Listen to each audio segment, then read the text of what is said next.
अस्सलाम वालेकुम students. Research topic के असाइनमेंट के हवाले से बहुत सारे लोगों की क्यूरीज आ रही थी, तो मैंने सोचा कि आपसे डिस्कस कर लूं कि आप एक रिसर्च टॉपिक किस तरह आपको सिलेक्ट करना चाहिए और क्या तरीका है कि उस रिसर्च टॉपिक को आप आगे लेके चलें। तो आइए देखते हैं सबसे पहले कि रिसर्च टॉपिक हम कौन सा बेहतर रिसर्च टॉपिक है। अब एक एग्जांपल है मेरे सामने कि जैसे किसी ने अगर पूछा कि जी ये एक रिसर्च टॉपिक है, effect of job environment on job satisfaction with the mediating role of job performance. अच्छा, अब ये एक रिसर्च टॉपिक है। अच्छा, चलें सबसे पहले हम देखते हैं कि जी इस रिसर्च टॉपिक के अंदर हम अपने जो कंस्ट्रक्ट्स हैं उनको आइडेंटिफाई करें। तो एक तो हमारे पास ये एक कंस्ट्रक्ट आ गया, इसको मैं इस तरह हाईलाइट कर देता हूँ। अच्छा, उसके बाद ये जॉब सेटिस्फेक्शन का एक कंस्ट्रक्ट आ गया और उसके बाद हमने कहा जी mediating role of job performance, ये एक हमारे पास आ गया। अच्छा, अब यहाँ पे एक फ्रेमवर्क जो हमारा इसमें बन सकता है वो फ्रेमवर्क कुछ इस किस्म का होगा कि हम अगर एक फिगर बनाएं, यहाँ पे हम रख देते हैं जॉब एनवायरनमेंट और यहाँ पे हम इसके साथ हम रख लेते हैं जॉब सेटिस्फेक्शन और इसके बाद हम यहाँ पे देख लेते हैं जी एक जॉब परफॉर्मेंस। ठीक है जी, जॉब परफॉर्मेंस हमारा यहाँ पे एक आ गया।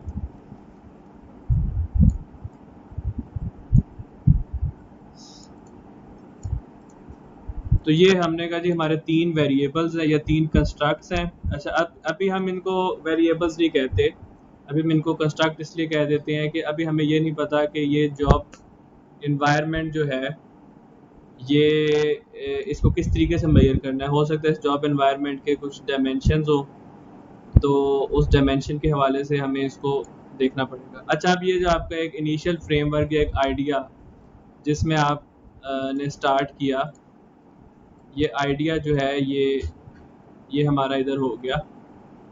ये हमने इसकी एक डायग्राम बना ली।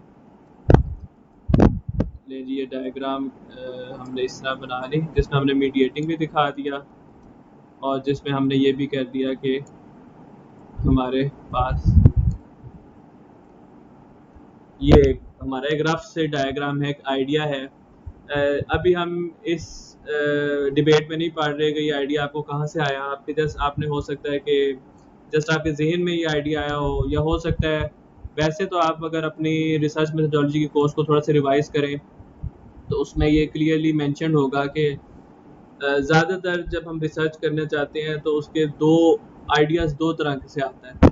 या तो कोई ऑर्गेनाइजेशनल इशू होता है जहाँ से हमें आइडिया आता है, या फिर दूसरी सूरत में कोई रिसर्च में गैप होता है जहाँ से हमें ये आइडिया आता है। एनीवेज, अभी हम ये देखते हैं कि आपके जहन में एक आइडिया है, आप इस आइडिया को आगे लेके चलना चाह रहे हैं। तो फिर आपके पास, आपको पता है जी, आपने इस पर सबसे पहले जो आपके पास डेटाबेस सर्च के लिए होता है, जो स्कॉलरी डेटाबेस सर्च है, वो गूगल स्कॉलर है। अच्छा, अब सबसे पहले ये होता है कि कीवर्ड सर्च की जाए। अच्छा, अब आप एक बात जहन में रखें कि जब आपके पास इस तरह का एक टॉपिक है तो इस टाइम आपके पास तीन रिलेशनशिप्स बन रहे हैं। एक रिलेशनशिप ये है कि जॉब एनवायरनमेंट का जॉब सेटिस्फेक्शन से रिलेशनशिप, फिर जॉब एनवायरनमेंट का जॉब परफॉर्मेंस से रिलेशनशिप, और जॉब परफॉर्मेंस का जॉब सेटिस्फेक्शन से रिलेशनशिप। तो ये तीन आपके पास रिलेशनशिप बन रही हैं।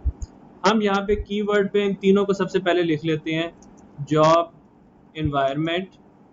और ये एनवायरनमेंट के स्पेलिंग हमेशा रॉन्ग हो जाते हैं मेरे से। अच्छा, उसके बाद ये जॉब परफॉर्मेंस और फिर हमने लिखा जॉब सेटिस्फेक्शन। और जब हम ये सर्च करेंगे तो हम देखेंगे कि हमारे पास क्या इसमें सर्च रिजल्ट्स आए। अच्छा जी, एक हमने कहा जी determinants of job satisfaction and its impact on employ performance, effect of organizational climate on managerial job performance and job satisfaction. अब ये है तो काफ़ी रिलेटेड किस्म का रिसर्च पेपर, लेकिन ये काफ़ी पुराना रिसर्च पेपर है। एनीवेज, हमने चूंकि इस चीज़ को समझना है तो हम इसको आगे लेके चलते हैं। उसके बाद आगे देखते हैं तो हमारे पास अफेक्ट ऑफ परसीव को work environment and supervisor support on service job performance and job satisfaction. अच्छा, अब ऐसा करते हैं कि हम अपनी सर्च को थोड़ा सा कंटेम्प्रेरी करने के लिए हम अपने फ़िल्टर में यहाँ पे जो डेट है वो थोड़ी सी आगे की ऐड कर देते हैं। तो हम ज़रा थोड़ी सी न्यू रिसर्च करते हैं इसमें, देखते हैं जी आजकल ज़रा मौजूदा ज़माने में इस पर क्या रिसर्च हो रही है। तो work environment, job environment, okay, job satisfaction, employ performance in health service. अब ये ज़्यादा एक नया पेपर है 2019 का, हम इस पेपर को उठा लेते हैं।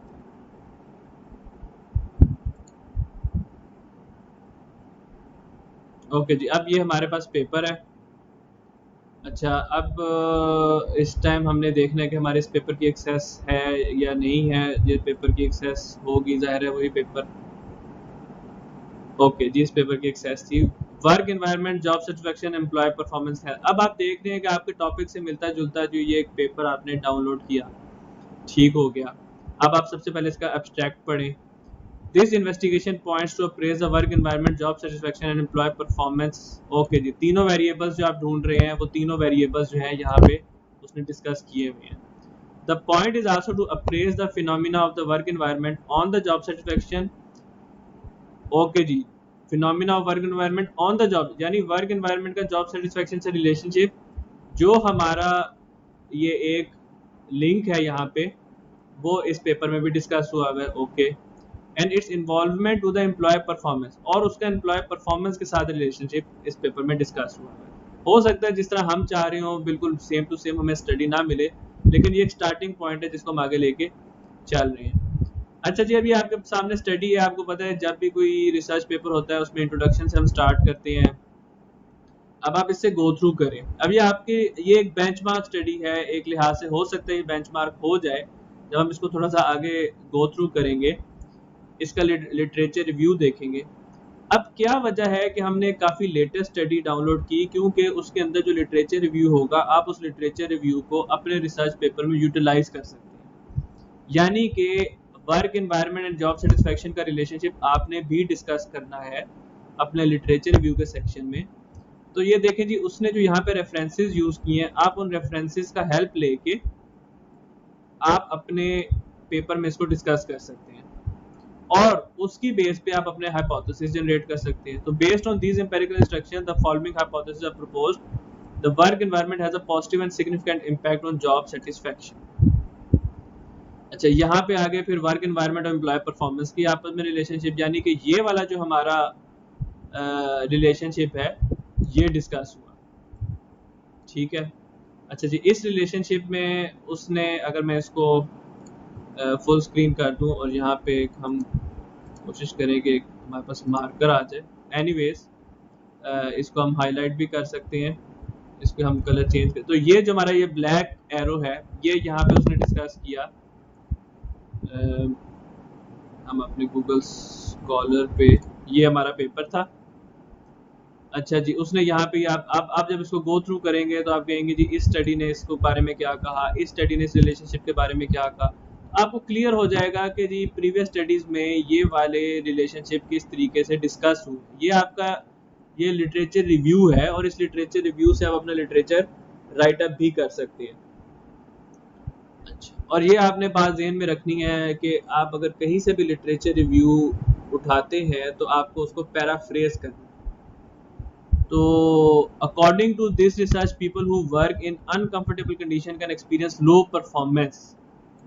तो आपने ये जुमला एज इट इज़ अपने रिसर्च में कॉपी नहीं करना, आपने इसको पैराफ्रेज करके इसको राइटअप को चेंज करके, जिस तरह आप इसे कर सकते हैं कि working in uncomfortable condition leads to low performance, previous literature says, और इस तरह आप उसको थोड़ा रिफ्रेश करके अपनी प्लेजरिज्म को अवॉइड कर सकते हैं। तो उसके बाद ये उसने एक और हाइपोथेसिस जनरेट कर दिया। फिर job satisfaction and employ performance. अच्छा, अब यहाँ पे जो जब मुझसे किसी ने डिस्कस किया कि अगर हम इस टॉपिक पे काम करें, तो मेरे जहन में भी बात आई और इस पेपर में भी लिखी, और हो सकता है कि आप फर्दर कुछ और पेपर्स देखें तो वो इस बात को और ज़्यादा बैकअप करे कि जॉब सेटिस्फेक्शन का एम्प्लॉय परफॉर्मेंस पर रिलेशनशिप स्टडी करना ज़्यादा लॉजिकल लग रहा है as compare to employ performance का जॉब सेटिस्फेक्शन। ठीक है, तो लेकिन ये मैं नहीं कहता कि ये इम्पॉसिबल है, ये रिलेशनशिप बैकवर्ड्स नहीं हो सकता, लेकिन as far as the literature जितना मैंने एक पेपर में पढ़ा है, हो सकता है आप 10 पेपर में ये देखें तो वो रिलेशनशिप डिफरेंट आपको नजर आए। तो आई पर्सनली थिंक जितना मैंने इस टाइम इसको गो थ्रू किया, और एक ही पेपर मैंने गो थ्रू किया, आप इसको ज़्यादा पेपर गो थ्रू करके जस्टिफाई कर सकते हैं कि ये रिलेशनशिप इस तरह भी आ सकता है, तो ये इस तरह के एक रिलेशनशिप बांट रहा है। तो ये आपका एक तीसरा हाइपोथेसिस आ गया। अब इस पेपर में एक कमी है। अब आप कहेंगे जी इस पेपर में ये क्या कमी है, इस पेपर तो कंप्लीट है। इस पेपर में मीडिएशन स्टडी नहीं। तो मीडिएशन स्टडी करने के लिए अब आपको जाहिर है आप कहेंगे जी गैप्स हैं प्रीवियस लिटरेचर में, मीडिएशन स्टडी नहीं हुई, हम उसको मीडिएशन को स्टडी करना चाहते हैं, ये एक आपकी कंट्रीब्यूशन है। ठीक है, अब ये जो एक और बात आप जहन में रखेंगे, जो पेपर इस टाइम हमने ओपन किया है ये कोई बहुत हाई क्वालिटी का पेपर नहीं है, ये किसी इम्पैक्ट फैक्टर में बज़ाहिर नहीं लग रहा है किसी इम्पैक्ट फैक्टर जर्नल में पब्लिश हुआ है, लेकिन ये एक गाइडिंग पेपर ज़रूर बन सकता है कि हम किस तरीके से अपनी अंडर ग्रेजुएट की रिसर्च कैरी आउट कर सकते हैं। ठीक है, तो अच्छा अब आगे चलते हैं, ज़रा मेथडोलॉजी को एक नज़र देख लें। ये जो रिसर्च मेथड इसने क्या यूज़ किया है, रिसर्च मेथड्स हमारी भी स्टडी में होगा, और आप जो प्रपोजल प्रेजेंट करेंगे उसमें भी रिसर्च मेथड होगा। आपका जो प्रपोजल का पोर्शन है उसके अंदर आपकी इंट्रोडक्शन होगी। इंट्रोडक्शन में आमतौर पे आप अपनी स्टडी की बैकग्राउंड, अपने जो कंस्ट्रक्ट्स हैं उनसे थोड़ा सा आप हमारा एक उनको डिफाइन करते हैं। उसके बाद आप थोड़ी सी उसमें इश्यूज, मैनेजरियल इश्यूज फोकस करते हैं कि जी आजकल एम्प्लॉय जो हैं उनकी जॉब परफॉर्मेंस बहुत लो जा रही है, और प्रीवियस स्टडीज़ ने एनवायरनमेंट परस्पेक्टिव से उसको कम किया, और आप किसी एक इंडस्ट्री को उठा लें तो उसमें जी स्टडी नहीं हुई, और उन जो एम्प्लॉय की जो वर्किंग एनवायरनमेंट है उसका परफॉर्मेंस पे जो इम्पैक्ट है उसको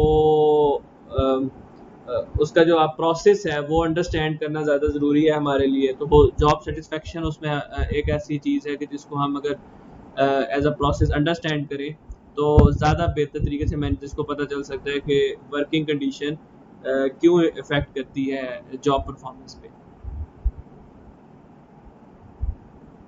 ठीक है, तो अच्छा अब हम बात कर रहे थे, उसके बाद आपके जो पेपर प्रपोजल होगा, आपका रिसर्च प्रपोजल होगा, उसमें भी लिटरेचर रिव्यू होगा, और उसके बाद जो रिसर्च मेथड्स होगा उसमें भी लिटरेचर रिव्यू होगा। अच्छा अब इस रिसर्च मेथड्स में ये बहुत ज़्यादा डिटेल्ड पेपर नहीं है, जैसे मैंने आपको बताया कि ये कोई बहुत हाई क्वालिटी पेपर नहीं है, लेकिन इसके अंदर चूँकि सारी बातें उसने लिखी हुई हैं कि सैम्पलिंग कौन सी उसने टेक्निक यूज़ की, उसके बाद उसने उस डेटा टेस्टिंग कैसे की, वैलिडिटी टेस्ट कैसे किए। अच्छा ये आप बता सकते हैं कि अच्छा उसमें क्वेश्चनेयर्स कौन से हैं, उन क्वेश्चनेयर्स की रिलायबिलिटी टेस्ट हुई यहाँ पे। आगे चलें तो ये सारे क्वेश्चनेयर्स उसने यहाँ पे दिए हुए जो यूज़ किए हैं। अच्छा आप लोग भी ये ज़हन में रखिएगा कि आप लोगों ने चूँकि सर्वेज अगर कभी बनाने हैं या सेकेंडरी डाटा पे काम करना है तो क्वेश्चनेयर की ज़रूरत नहीं है, लेकिन अगर प्राइमरी डाटा कलेक्ट करना है तो मौजूदा सूरत हाल में तो बेस्ट यही होगा कि प्राइमरी डाटा जो है वो ऑनलाइन सर्वे कंडक्ट किया जाए, फेसबुक के थ्रू या व्हाट्सएप के थ्रू सर्कुलेट किए जा सकते हैं, ईमेल्स के थ्रू भेजे जा सकते हैं, कंपनीज में ईमेल्स की जा सकती हैं, उनको रिक्वेस्ट की जा सकती है कि ये फॉरवर्ड कर दें। तो आप क्वेश्चनेयर्स जो हैं वो प्रीवियस स्टडीज़ में अगर अवेलेबल हैं तो आप साथ साथ उनको कॉपी करते जाएं, और उन क्वेश्चनेयर्स के जो रेफरेंसेस हैं वो भी उन स्टडीज़ में से आप पिकअप ज़रूर करें। ठीक है, तो ये एम्प्लॉय परफॉर्मेंस का क्वेश्चनेयर है, ये यहाँ पे है। उसके बाद ये जॉब सेटिस्फेक्शन का क्वेश्चनेयर है यहाँ पे, और उसके बाद अच्छा अब आप ये देखें कि जो वर्क एनवायरनमेंट है वो 3 डायमेंशन में है, यानी कि वो एक 3 डायमेंशनल कंस्ट्रक्ट है। एक top management and need to be honoured, एक feeling safe and comfortable at work, and at relationship at work. तो ये मेरा आपका एक मैं बताना चाह रहा था आपको इस डिस्कशन में कि जॉब एनवायरनमेंट एक सिंगल कंस्ट्रक्ट नहीं है, ये डिवाइड होता है 3 कंस्ट्रक्ट्स में। इसके 3 डायमेंशंस हैं इस कंस्ट्रक्ट के। एक तो टॉप मैनेजमेंट, उसको आप कोई नाम देके अपने इसमें लिख सकते हैं, टॉप मैनेजमेंट। बी में हमारे पास इसमें क्या आ जाता है, दूसरी डायमेंशन जो है हमारी वो आ जाती है फीलिंग सेफ एंड कंफर्टेबल, तो आप सेफ एंड कंफर्टेबल की एक डायमेंशन आ जाती है। और तीसरी डायमेंशन जो है यहाँ पे वो हमारे पास रिलेशनशिप्स। तो अच्छा, अब ये थ्योरी में से आपको पता चलेगा जब आप प्रीवियस रिसर्च पेपर्स पढ़ेंगे कि क्या वजह है कि जॉब एनवायरनमेंट को 3 डायमेंशंस में डिफाइन किया गया है, और वो डेफिनेशन क्या आपकी स्टडी से रेलिवेंट होती है, आप उस डेफिनेशन को अडॉप्ट करना चाहेंगे। ठीक है, तो ये इस तरीके से आपको ये पता चल जाएगा कि ये आपका जो डायमेंशन कंस्ट्रक्ट है ये डिफाइन कैसे हुआ। तो ये लिटरेचर रिव्यू का एक ये फ़ायदा भी होता है कि आप अपने जो कंस्ट्रक्ट्स हैं उनको डिफाइन कर सकते हैं। और यहाँ पे ये रिजल्ट्स एंड डिस्कशन एंड पे, और ये कंक्लूजन। ठीक है, तो ये पेपर जस्ट एक रेफरेंस के तौर पे यूज़ हो सकता है कि आप इससे थोड़ी बहुत चीज़ें जो है वो बोरो कर लें, देख लें। बट मेरे ख्याल में ये पेपर इतना अच्छा लिटरेचर रिव्यू का ज़रिया नहीं है, थोड़े बहुत एक स्टार्टिंग पॉइंट के तौर पे यूज़ हो सकता है। जो अच्छे रिसर्च पेपर्स हैं, जो एल्सवेयर वगैरह के रिसर्च पेपर हैं, जो हमारे पास अच्छे जर्नल्स में रिसर्च पेपर्स हैं, अच्छा ये एक पाकिस्तान का रिसर्च पेपर है, determinant of job satisfaction impact on employ performance and turnover intention. आप अपने जो भी आपकी कीवर्ड्स हैं आप उनको गूगल स्कॉलर में सर्च करें, उससे रिलेटेड रिसर्च पेपर्स फाइंड करें, और फिर आप ये देखें कि आप जो टॉपिक जहन में आपके आ रहा है उस टॉपिक पे प्रीवियसली काम कैसे हुआ, और जो रिलेशनशिप्स आपके जहन में आ रहे हैं उन रिलेशनशिप्स पे प्रीवियसली काम कैसे हुआ है, उस पर किस किस्म की मेथडोलॉजी यूज़ हुई है, सर्वे यूज़ हुआ है, सेकेंडरी डाटा यूज़ हुआ है, या सिर्फ रिव्यू पेपर लिखे हुए हैं, उसमें बड़े सिस्टमेटिक रिव्यू के तौर पे पेपर लिखे हुए हैं। और फिर आप सोचें कि आपका जो टॉपिक है वो क्या एज इट इज़ चलेगा, या उसको आपको थोड़ा सा रीडिफाइन करना पड़ेगा, उसको रिवैम्प करना पड़ेगा, और एक बेहतर टॉपिक जो है वो आप उसको आगे लेके चल पड़े। Thank you. उसको आप कोई नाम देके अपने इसमें लिख सकते हैं, टॉप मैनेजमेंट। बी में हमारे पास इसमें क्या आ जाता है, दूसरी डायमेंशन जो है हमारी वो आ जाती है फीलिंग सेफ एंड कंफर्टेबल, तो आप सेफ एंड कंफर्टेबल की एक डायमेंशन आ जाती है। और तीसरी डायमेंशन जो है यहाँ पे वो हमारे पास रिलेशनशिप्स। तो अच्छा, अब ये थ्योरी में से आपको पता चलेगा जब आप प्रीवियस रिसर्च पेपर्स पढ़ेंगे कि क्या वजह है कि जॉब एनवायरनमेंट को 3 डायमेंशंस में डिफाइन किया गया है, और वो डेफिनेशन क्या आपकी स्टडी से रेलिवेंट होती है, आप उस डेफिनेशन को अडॉप्ट करना चाहेंगे। ठीक है, तो ये इस तरीके से आपको ये पता चल जाएगा कि ये आपका जो डायमेंशन कंस्ट्रक्ट है ये डिफाइन कैसे हुआ। तो ये लिटरेचर रिव्यू का एक ये फ़ायदा भी होता है कि आप अपने जो कंस्ट्रक्ट्स हैं उनको डिफाइन कर सकते हैं। और यहाँ पे ये रिजल्ट्स एंड डिस्कशन एंड पे, और ये कंक्लूजन। ठीक है, तो ये पेपर जस्ट एक रेफरेंस के तौर पे यूज़ हो सकता है कि आप इससे थोड़ी बहुत चीज़ें जो है वो बोरो कर लें, देख लें। बट मेरे ख्याल में ये पेपर इतना अच्छा लिटरेचर रिव्यू का ज़रिया नहीं है, थोड़े बहुत एक स्टार्टिंग पॉइंट के तौर पे यूज़ हो सकता है। जो अच्छे रिसर्च पेपर्स हैं, जो एल्सवेयर वगैरह के रिसर्च पेपर हैं, जो हमारे पास अच्छे जर्नल्स में रिसर्च पेपर्स हैं, अच्छा ये एक पाकिस्तान का रिसर्च पेपर है, determinant of job satisfaction impact on employ performance and turnover intention. आप अपने जो भी आपकी कीवर्ड्स हैं आप उनको गूगल स्कॉलर में सर्च करें, उससे रिलेटेड रिसर्च पेपर्स फाइंड करें, और फिर आप ये देखें कि आप जो टॉपिक जहन में आपके आ रहा है उस टॉपिक पे प्रीवियसली काम कैसे हुआ, और जो रिलेशनशिप्स आपके जहन में आ रहे हैं उन रिलेशनशिप्स पे प्रीवियसली काम कैसे हुआ है, उस पर किस किस्म की मेथडोलॉजी यूज़ हुई है, सर्वे यूज़ हुआ है, सेकेंडरी डाटा यूज़ हुआ है, या सिर्फ रिव्यू पेपर लिखे हुए हैं, उसमें बड़े सिस्टमेटिक रिव्यू के तौर पे पेपर लिखे हुए हैं। और फिर आप सोचें कि आपका जो टॉपिक है वो क्या एज इट इज़ चलेगा या उसको आपको थोड़ा सा रीडिफाइन करना पड़ेगा, उसको रिवैम्प करना पड़ेगा और एक बेहतर टॉपिक जो है वो आप उसको आगे लेके चल पड़े। Thank you.